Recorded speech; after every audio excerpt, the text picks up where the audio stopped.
What's up, everyone? Welcome to the Big Ten Football Talk Podcast. I'm your host, Zach Guggenheim. A lot of things going on in the Big Ten. Trev Alberts steps down from Nebraska. 14 teams expected in 2026 for the playoff. And Kadyn Proctor's check bounced from Iowa, and so he is most likely going back to Alabama. If you like the podcast, make sure to like, follow, subscribe, wherever you get your podcasts, Apple, Google, Spotify. Check us out on YouTube. Smash that subscribe button, hit that like button, leave a comment, leave a review. We love the comments. Eddie, in particular, love you, brother. This is what he said. I love the show. I would just like more of it. Ha. Keep up the grind, soldier. Just a couple things about that, Eddie. I appreciate the encouragement, man. Hopefully, we'll kind of keep this going. But I mentioned a while back that there's been some health stuff going on in our family, and there's some light at the end of the tunnel, and I'm very grateful for that. But that's one of the main reasons why I have been a little spotty with my posting. The other thing is make sure that I am able to be the co-host of the Big Ten Huddle, which actually it takes a lot less time for me. I've always found that I'm better at just interacting with things rather than kind of creating the content. But you can catch me over there. But I do want to continue to post, and I said I'm going to try to post every Monday morning. I'm aiming to do that. We're gonna talk Trev and the 14-team playoff and Kadyn Proctor.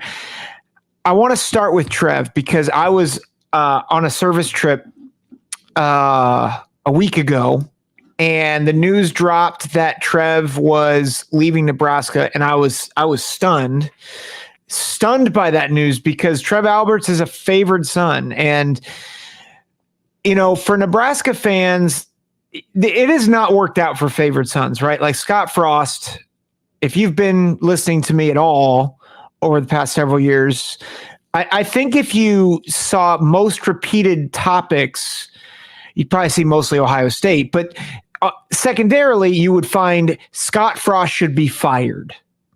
That was, I banged that drum like week in, week out, because I didn't trust him.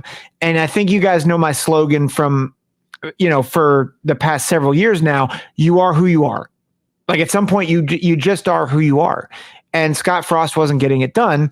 And if you had a chance, you should go back and listen to my interview with Justin Adams, who is deep into the Nebraska program. He was dropping all sorts of knowledge about how Scott Frost was not doing his job well. He also said how great it was to have Trev Alberts. Now, Trev Alberts leaves. It was kind of in the middle of the night. I actually, if you go back and you go to the Big Ten Huddle, JR and Justin Adams and I talked about this, and Justin, again, brought the knowledge. That dude knows Nebraska inside and out. He is phenomenal with that. And make sure to give him a follow. He has a show, Big Ten Show. He's also on Mark Rogers, the voice of college football, as a Nebraska correspondent. Great dude. But I thought he really helped frame things well for what happened. And a big part of it is that Trev Alberts was honestly not excited about the leadership of the university. Now, I know what Nebraska fans will say. Well, what kind of leadership does it show for Trev to leave in the middle of the night? And it's a valid criticism. And I think even more valid for fans is it sucks that your guy left. And you have the right as fans to be upset. To me, and this is true just in reading the Sports Business Journal, it's true in talking with Justin Adams. To me, I am more concerned about the Board of Regents than I am about anything else. Like, be mad at Trev, and I think that makes sense. But this is a Board of Regents problem because Trev saw a leadership vacuum. And here's the thing that I think proves that. Ted Carter left for Ohio State. Ted Carter was the president of Nebraska. He left for Ohio State back in August. The Board of Regents has not filled that position yet. They did not have someone in line. They have not figured it out. They still have an interim guy in there. That's 8 months. 8 months. You know, you contrast that to other universities who they have transitions laid out. You know, I look at, Ohio State. This is the athletic director, Ross Bjork, coming in. But I mean, they have a lame duck guy with Ross Bjork coming in. And they have a transition plan. There's not a lot of leadership in terms of transition right now at president. And I think that is why Trev Alberts was getting fed up, is you have, and Alberts praised Carter's leadership, and Carter's no longer there. And so Trev is like, there's this leadership vacuum. The Board of Regents is not moving at a fast enough pace. And I think that is a big reason why they left. I don't think it was money. I think Nebraska, while they're still not getting, I think, the full share of the Big Ten revenue, they're still in a great conference. I think Texas A&M probably has a little bit, it certainly has more potential right now than Nebraska, but it's not like Nebraska was in a bad situation, right? Matt Rule is in a good place. Nebraska basketball, I know they just lost in the first round, but they made the tourney this year. The athletic department, by and large, is making huge strides. So why would you leave? And the reason is not because of what's happening underneath Trev, it's what's happening above him. That's why he left. And this should signal to Nebraska, hey, if we don't fix this soon, all of the progress that Trev Alberts made while he was athletic director is going to go away. Because remember, Trev Alberts inherited Scott Frost, and Trev Alberts was the one that made the call to say, this is not good enough. This is not Nebraska football. He went out and got Matt Rule. He went out and has helped improve this athletic department exponentially in the first couple years that he's been there. And so if they don't want to have that undone, the Board of Regents has to act. That's what's going on here. Now, what does this mean for football in 2024? I would argue nothing. Matt Rule has stated that he is not going anywhere. His kids, he's planted his family there. His kids are involved there. So I don't think he's going anywhere, at least in the short term. But this is a referendum in the new world of college football. You need to make sure you are an attractive place if you want the right people for the long haul. You need to find a way to be attractive. That means money, but more importantly, and I think this will prove true, because despite the fact that money talks, leadership is what keeps you. I see it all the time in ministry. I see it all the time in business, and it's true in sports. The best places to work, the best places to play, the best organizations, it's all about who you got at the top. Do you have good leadership? And right now, what we're seeing is that Nebraska needs to turn some things around at the highest level. And so if you want to keep Matt Rule for the long haul, you better make sure you figure out your leadership at the top. So that's my takeaway from this. I do think, and I'll just circle back to this, it is a shame that Trev didn't stick it out. And I don't think it's a good look. I get that leadership above him was not great, and I don't know everything that was going on there. But the way this happened, I don't blame him for leaving. And I don't think Nebraska fan, I would encourage Nebraska fans, don't get upset with him leaving. But I think you can be upset with how he left. It was sudden. He is kind of perpetuating the problem. Like, he's not thinking about how can he leave this place well. And so I think it is okay for Nebraska fans to feel torn on this. But I would encourage Nebraska fans to recognize too, it's not some people were saying there's no way, no good way to spin it. I would argue there is a good way to spin it, is that there's a reason why we're upset that Trev left, is because he's done a lot of good work. And this does not have to go away. They can find somebody who can continue the work, but they've got to change the leadership. And if I'm honest, it's probably better that Trev left now to expose the lack of leadership rather than for him to stick around, get burnt out. But I wish he did it in a different way, because I don't think he is showing leadership in how he did this. So let's move to 14-team playoff. It looks like 2026, they are going to start a 14-team playoff. We haven't even started a 12-team, but we're going to have a 14-team playoff most likely. Some things still have to get worked out, but it looks like ESPN will continue to have the rights, which that still concerns me. They have not specified whether they will add more automatic bids. It does seem like that is becoming less of a reality. The report out there was it would be a 3-3-2-2-1 model, which would mean 3 from the SEC and the Big Ten would get automatic bids, 2 from the Big 12 and the ACC, and then 1 from the Group of 5. And then there'd be 3 at-large bids. And I think people who have listened to me for years know I am very pro automatic bid.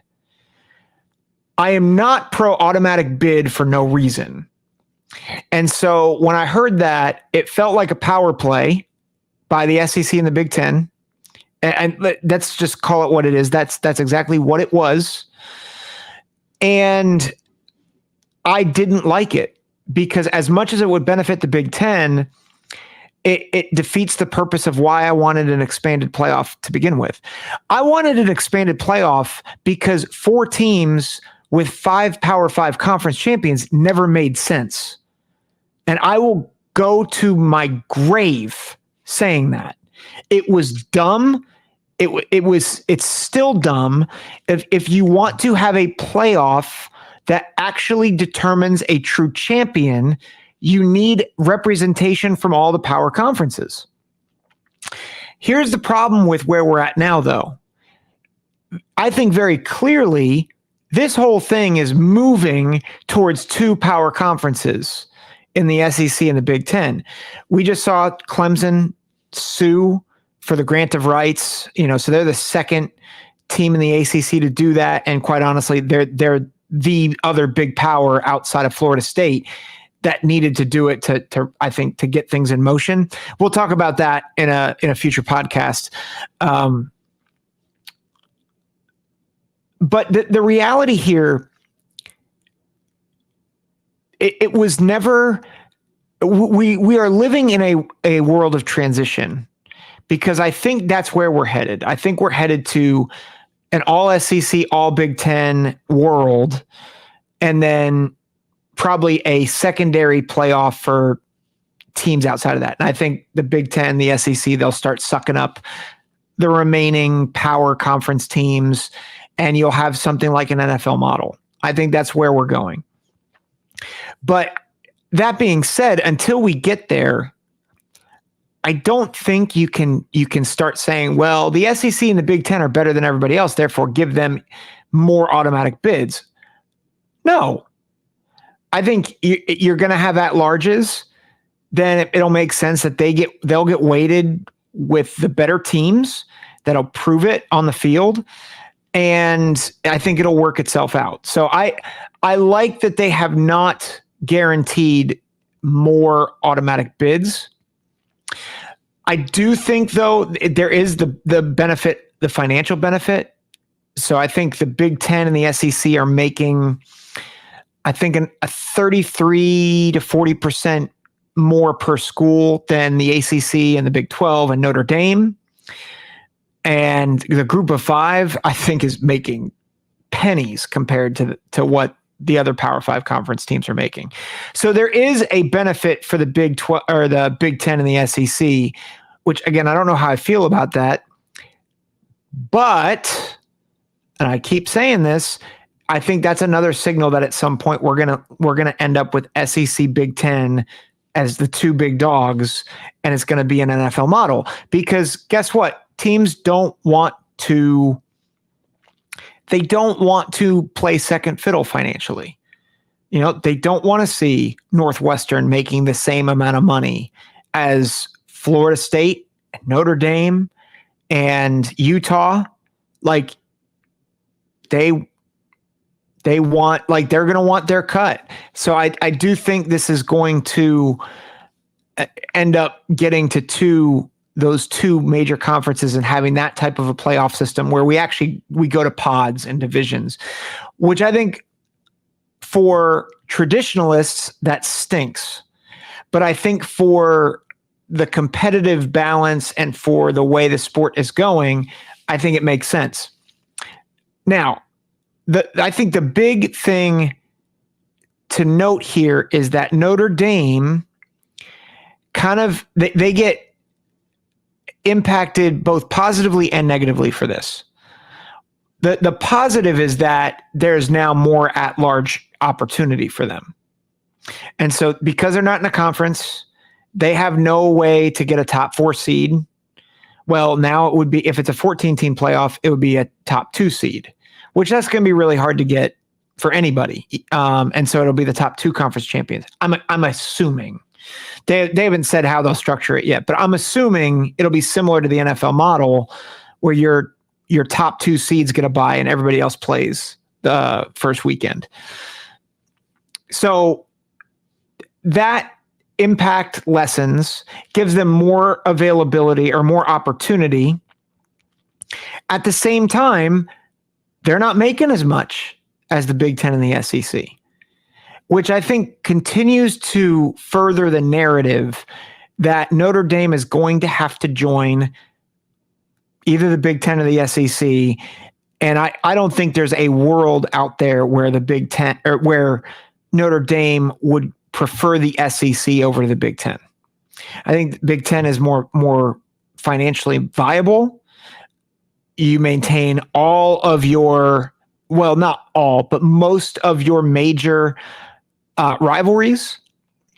And the reason why they're not going to go to the ACC is the ACC is a sinking ship. Again, we're going to have a podcast about that probably next week. But it's just not going to be viable for them. The ACC is not going to have much to offer them anymore. I think that's going to signal Notre Dame going to the Big 10, which I think will end up being the straw that breaks the camel's back. And I think you're going to get Florida State, Clemson, North Carolina, UVA, Utah. Like, I think you're going to start seeing more of those schools go to these big conferences, and that's going to result in ultimately a more fair model for the playoff. It'll be more objective. Praise the Lord. We actually can objectively figure out who's the best on the field. So I like, in some senses, I think Notre Dame is probably one of the key players left in this in terms of expansion. But that being said, here's what it feels like, is it feels like they're trying to rip the Band-Aid off as slowly as possible. Because like, well, we've got 12 teams. Well, maybe we should just do 14. And honestly, I think we're going to be complaining about this. It should be 8. It should be 12. It should be this. I wish there was a commissioner who would just say, we're going to blow the whole thing up because this isn't working, and this is how it's going to be. Which leads to my last point. Speaking of things that don't work, the transfer portal is broken, man. And I mean, I think we already knew that. But news came out earlier this week that Kadyn Proctor most likely is heading back to Alabama. Now, it's not, I don't believe it is 100% official. According to 247 Sports, Hawkeye Insider, and this is at 12 hours of recording. So I'm recording this on Saturday night. But Iowa offensive tackle Kadyn Proctor is expected to return to Alabama. Now, it doesn't say he is. It says he's expected to. And part of the reason why is because his NIL deal has bounced. There's a lot that has not been disclosed because of certain arrangements that cannot be disclosed. But it sounds like Swarm, which is the name of the NIL collective at Iowa, Swarm Inc., I think, is who Proctor is tied to from an NIL, like from a business perspective. And Swarm is partnered with the Iowa NIL collective.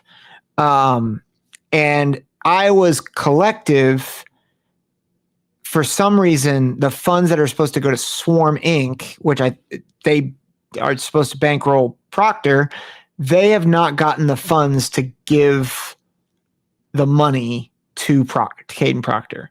And so, again, the way NIL works, like fans can generate income, but they then it has to be tied to a business. I don't even know how. It's messy. That's all I'll say. Something got messed up on the financial side. And so Kadyn Proctor has not gotten the money that he thought he was going to get when he signed with Iowa a couple months ago. And so now he's like, I might go back to Alabama because I know they can pay me. But what's crazy is that he can. He's been in Iowa for 2 months, and now he's going to go back to Alabama.